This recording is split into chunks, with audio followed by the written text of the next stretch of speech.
आज जीडीपी की दूसरी तिमाही के आंकड़े सामने आने वाले हैं। उम्मीद जताई जा रही है कि देश की अर्थव्यवस्था फिर पटरी पर लौट रही है और इसकी वजह यह नहीं है कि कोरोना पूरी तरह खत्म हो चुका है, बल्कि अर्थव्यवस्था की बढ़ती विकास दर की वजह है वैक्सीनेशन।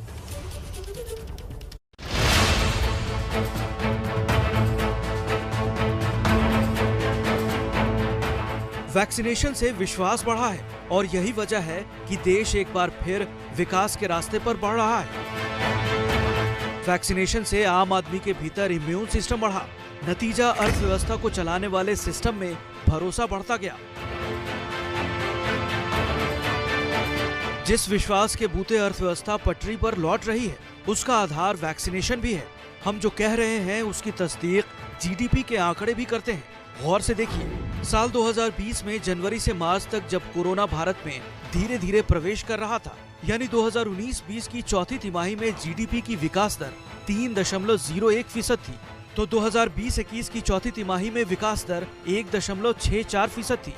ये कोरोना की दूसरी लहर से ठीक पहले का वक्त था। तब देश में वैक्सीनेशन भी शुरुआती दौर में थी। रोजाना 8,68,000 वैक्सीन डोज लग रही थी।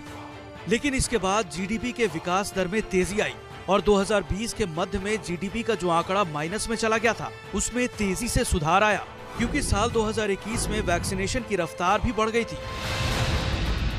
2020-21 की पहली तिमाही में जीडीपी विकास दर -24% के भी नीचे चली गई, लेकिन पहली तिमाही में ही 2021-22 में विकास दर में उछाल आया और ये 20.13% पर आ गई। ये बड़ा उछाल इसलिए भी था क्योंकि पिछले साल विकास दर -24% थी। इसी तरह 21-22 की पहली तिमाही में जीडीपी विकास दर -7.44% रही थी, लेकिन 2021-22 के जुलाई सितंबर में विकास दर 9.3 से 9.6% आ गई। ये सब लाख से ऊपर पहुंच गई। तो इसीलिए ये कह सकते हैं कि जैसे जैसे वैक्सीनेशन की रफ्तार बढ़ी, लोगों में भरोसा बढ़ा, लोग काम पर लौटे और अर्थव्यवस्था ने भी तेजी पकड़ी। अब जब वैक्सीनेशन से पैदा हुए विश्वास की बदौलत देश की जीडीपी की विकास दर में बढ़ोतरी होने लगी है, तो ये समझिए कि इससे आम आदमी को क्या फायदा होगा, कैसे जीडीपी में वृद्धि आम आदमी के विकास से जुड़ा है। प्रति व्यक्ति आमदनी बढ़ेगी, रोजगार के ज्यादा अवसर होंगे, रोजमर्रा की चीजों की बिक्री बढ़ेगी, देश में ज्यादा एफडीआई आएगी, 5 ट्रिलियन की इकोनॉमी का लक्ष्य हासिल होगा, जीडीपी और बढ़े, देश का आदमी और विकास करे। इसके लिए सबको वैक्सीनेशन भी बेहद जरूरी है।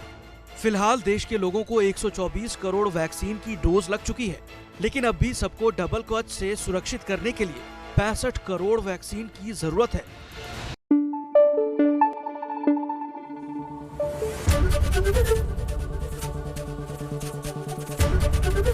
एबीपी न्यूज आपको रखे आगे।